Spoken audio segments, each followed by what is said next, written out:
Hello everybody, hope everybody's doing great today. Appreciate those of you be watching this video. I hope you enjoy it. As you see, I got the Christmas tree down, and this last couple of weeks I've been feeling a little ill, but I'm feeling a lot better now. Got a little cough. Hopefully I don't have a coughing fit during this video. Feeling good right now though, so I don't think that would happen. Anyways, enough of that jazz. Let's get into Rebel Moon Part 1, A Child of Fire. Real quick, this is by Snyder. You can find this on Netflix. Quick synopsis in a nutshell. It's basically about a woman who at one time was the guardian of the princess of the royal family that I guess controlled the whole galaxy. How I understand it.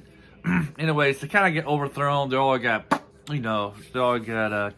Kind of like the Tsar Nicholas over there in Russia back about 100 years ago or so.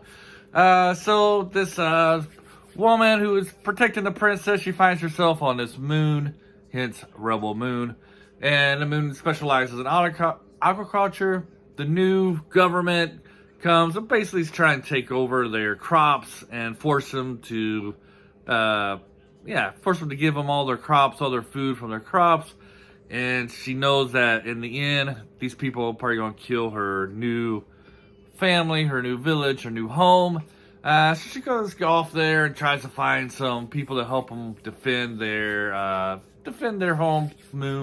hometown, home village, whatever you want to call it. When I first heard this show and saw the trailer, I was really excited because I really love sci-fi. I'm a big sci-fi fan. I love fantasy, and so I thought this was going to be right up my alley. And then, I did watch some couple reviews, and one review which really comes to mind at this time was when somebody, I can't remember who it was, talked about how there's like a ton of slow motion shots in this movie, and like it's really overdone. And I thought they might have been exaggerating until I watched this. And yes, I feel like half the movie was shot in slow motion. It was so overdone. And it's unfortunate because there are some really cool shots that are in slow motion that would have been awesome. But since you saw so much slow motion, it kind of gets bothering. So I'm like, oh, not another slow motion shot. I will say that Zack Snyder, cinematography and his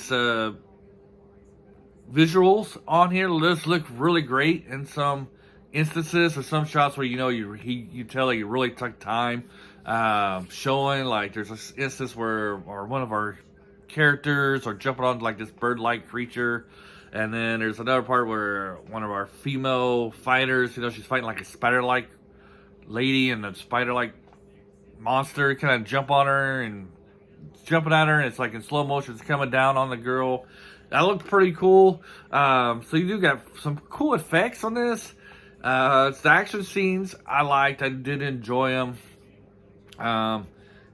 Though I did find the story kind of slow, and I can't really say I was really hyped. I really enjoyed this. I did find it at times kind of boring and maybe a little bit too long. Like I feel like it could have been cut down in some scenes.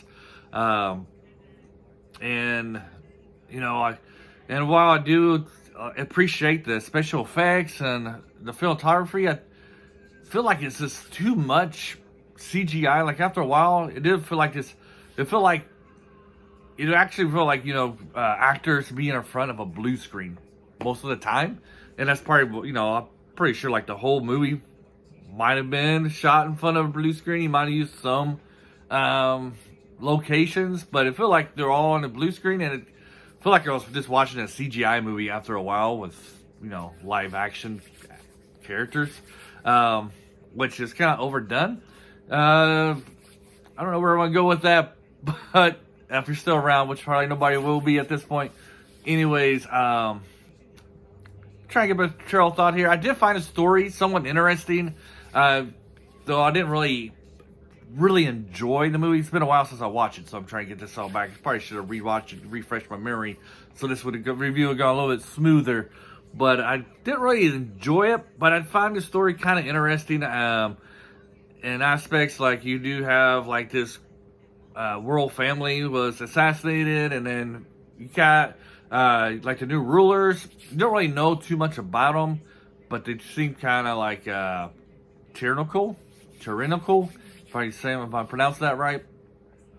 And then, you know, it was kind of redundant as we see this lady going around, our main character going around finding heroes of the galaxy.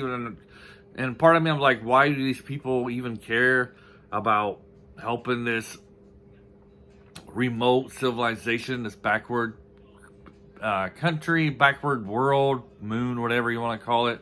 You know, what it's in it for them type of thing. I guess one guy is like an ex-general, so I can understand his motivation, but I didn't really get enough background to the other characters, you know, like the other female fighter we got. I'm assuming that her family or children was killed by this galactic empire. That's why she kind of wants this revenge type of thing. I'm kind of interested in where they're going to go with part 2, because this place they're trying to protect has no army, no military experience whatsoever. I mean, sure, you can train these people to fight hand to hand, but as we've seen in part 1, this galactic force, homeworld, I guess they call them, but the new rulers have no qualm and just using their starships just to blow things up and eliminate people.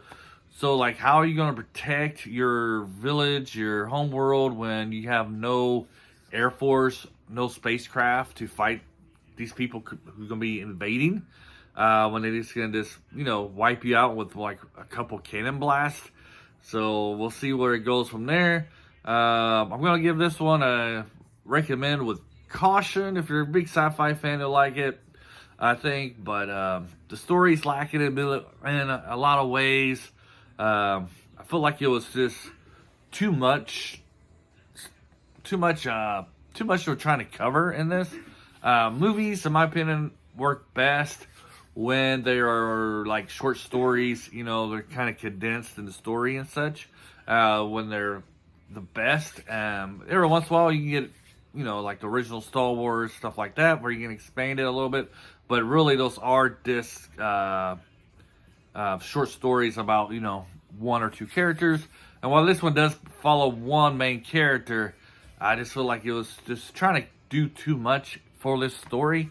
A lot of what do you call it, flashbacks and stuff. I feel like that could have been probably summarized pretty quickly in like the first 2 or 3 minutes.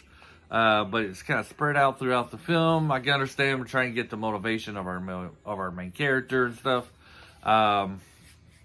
However, you know, I did enjoy the action scenes. I did think they're good. It's just I didn't really enjoy the movie overall. Go recommend it with caution. Even though I do want to see where it goes next. The story does kind of captivate me a little bit. So interested in seeing where he takes this. I don't know how many parts this is. I haven't really studied much. If it's a 3-parter, depending on how good part 2 is, I might watch part 3. Anyways, hope you enjoyed this. Have a great day, and until the next video, bye.